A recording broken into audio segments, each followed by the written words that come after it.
de coisas externas e de um nível, vamos dizer assim, universal, fora, acontecendo no mundo. Mas nós não podemos perder de vista que tem alguém nesse universo contra Deus, contra a igreja de Deus, que também vai atuar em relação ao povo de Deus. Então nós temos aqui coisas que vocês já conhecem, tá? E entre elas nós temos a apostasia ômega. O que é a apostasia ômega? Ellen White descreve o ômega como sendo o eu e o eu. Ou, em outras palavras, uma negação de Cristo e uma ascensão do homem. Dentro daquilo que aconteceu no passado,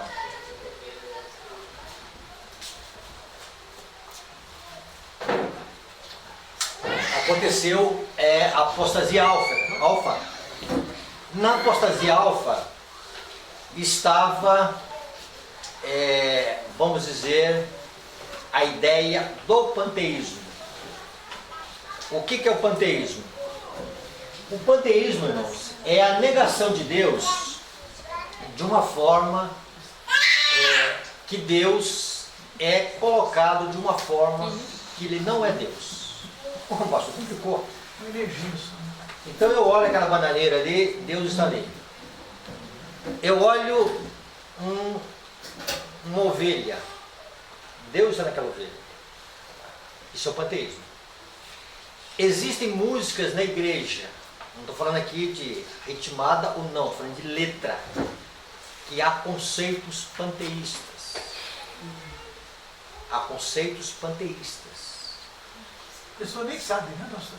Nem sabe. E a igreja só canta e diz amém. Conceitos panteístas. Tá? Então, as coisas, elas não aparecem assim, abertamente. Elas vêm em dose lenta. E elas vêm em conceitos, e esses conceitos vão assim, entrando sorrateiramente. E o povo de Deus não vai se percebendo. Entre a morte dos mártires e mais tarde a adoração e veneração a esses mortos, houve um processo. Não foi da noite pro dia, vamos adorar os mortos, vamos ver os mortos, não. Foi lentamente.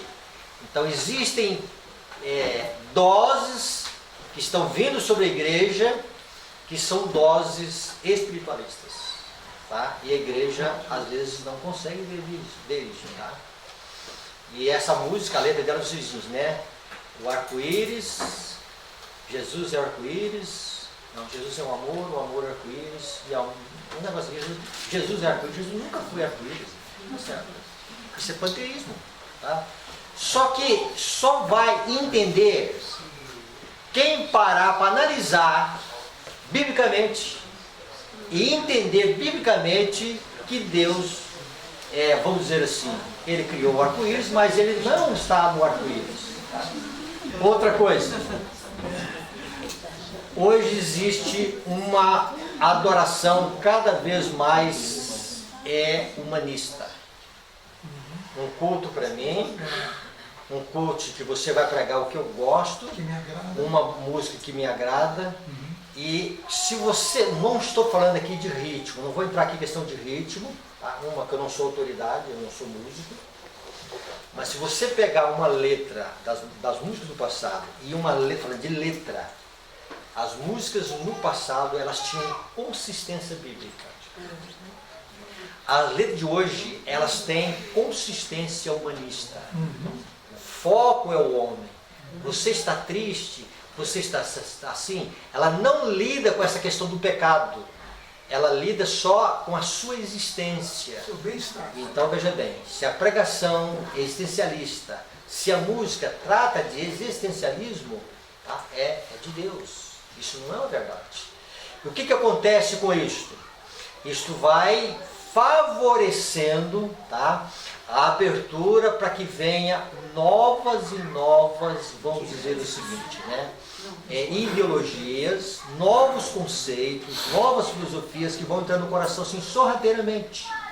O coração vai ficando vulnerável a assimilar coisas que não é de Deus. E o que acontece? Hoje nós estamos entendendo, em algum momento na igreja, que a experiência ela vai substituir a palavra de Deus. São duas coisas que nós temos na igreja hoje. Uma é que bons programas substituem o estudo da palavra de Deus. E acho que eu contei que eu fui numa igreja e a igreja disse: pastor, o senhor vai pregar 25 minutos. Lá era música, música, música e música. Daí a pouco o pregador disse: pastor, eu acho que o senhor vai pregar só 15. Pastor, 10. Daí a pouco ele disse: 5 minutos, tá bom, pastor? Então é o seguinte, o problema não é esse líder. O problema é que a igreja aceita isso. Ele fala assim, eu vou pregar. Ok? Então veja bem. Então o que acontece, irmãos? Dentro disso aqui, o que acontece? Essas camadas, elas estão vindo. E elas estão entrando assim sorrateiramente. E aí o que acontece? E o espiritualismo vai entrando assim, ó. Como é que o espiritualismo está entrando? E o senhor pegou só 5 minutos, pastor? E aí o que acontece? Como o espiritualismo está entrando? Coaching, Aqui, pastor. palestras. A pergunta está aqui, da edição da semana, Tá. né? De quinta-feira. Só um minutinho, irmãos. Deixa depois eu vou dar uma oportunidade. Então, coaching, vamos dizer assim, você treinar as suas emoções. Um vai treinar as suas emoções, tá? É você colocar as suas emoções em ordem. E aí eu sou um treinador das suas emoções, tá? Eu sou um gerenciador agora de como você vai ganhar dinheiro, tá? Então está entrando sorrateiramente. Até na área da saúde, tá? Que é uma área santa, boa, e a gente vê muita coisa da saúde entrando assim já alguns conceitos. Tá? Um certo líder, não vou falar por aí, ele usou muito uma expressão um dia, uma fé biológica. Onde que a Bíblia fala disso? Se tiver uma fé biológica, você vai ter a cura. Certo? Irmão, são coisas assim que vão entrando, vão minando a fé das pessoas e elas vão se comprometendo com pequenas dosagens. E essas pequenas dosagens vão abrindo as portas para o espiritualismo. Nós estávamos comentando ali fora, alguém falando de uma expressão, e essa expressão diz que eu preciso de você para ser feliz, né? Isso é antibíblico. Isso é diabólico. Entendeu? Isso é diabólico. Eu preciso do Espírito Santo para ser feliz. Eu preciso de Jesus para ser feliz. Eu preciso de Deus para ser feliz. Entendeu? Eu não dependo da criatura para ser feliz. A criatura, a imagem de Deus é desfigurada nela. Pastor. Então são esses conceitos, no final de dar oportunidade. São esses conceitos que vão minando a fé das pessoas. Tá? E as pessoas vão pegando conceitos humanistas. E o pior, elas não enxergam essas coisas. Se elas não enxergam, irmãos, como que não vão enxergar os grandes, entre aspas, milagres que Satanás vão operar no mundo? As pessoas vão ser curadas diante dos nossos olhos. E se coisas hoje pequenas que nós não enxergamos, como é que não vamos enxergar as grandes coisas? Tá? Então nós precisamos de uma visão muito clara, e uma visão que ela é centralizada na palavra de Deus, no dom profético. Se nós não tivermos essa visão bíblica, essa visão desses conceitos de que Deus, como Deus trabalha no ser humano, infelizmente nós vamos ser seduzidos internamente. Não, talvez de uma forma tão acentuada como o mundo, mas nós vamos entrar na corrente. Tá? Porque para a igreja lá de uma forma assim mais sutil. Para o mundo lá fora vem de uma forma mais aberta. O mundo se ilude mais fácil. E o povo de Deus precisa de, vamos dizer assim, um nível trabalhar um pouquinho mais em doses assim pequenas, até que eles vão pegando os conceitos e eles vão abrindo o coração. E aí acontece, e para que entre realmente o panteísmo. Uma das coisas que nós vamos trabalhar é de um falso reavivamento também internamente. Parece que é obra do Espírito Santo. A obra do Espírito Santo sempre vai caracterizar pela renúncia do pecado, por uma reforma de vida e ajudar a conduzir a missão de Cristo. Tá? Quando alguém começa, por falar em alguém começar, está profetizado que haverá muitos sonhos na igreja adventista e que vão ter fundo de verdade. E as pessoas vão contar esses sonhos e vão contar como se fossem manifestações de Deus, porque tem verdade deles. Tá? E Satanás, às vezes, depois ele vai colocar lá o quê? Uma pitadinha do que ele precisa colocar. Isso vai, e esses sonhos vão se acentuar tanto na igreja que está profetizado, que vai chegar um momento que a igreja vai olhar para o dom profético e dizer, olha, para não ter mais confusão na igreja, vamos abolir o dom profético. Isso está profetizado. De tantas manifestações de sonhos e sonhos e sonhos.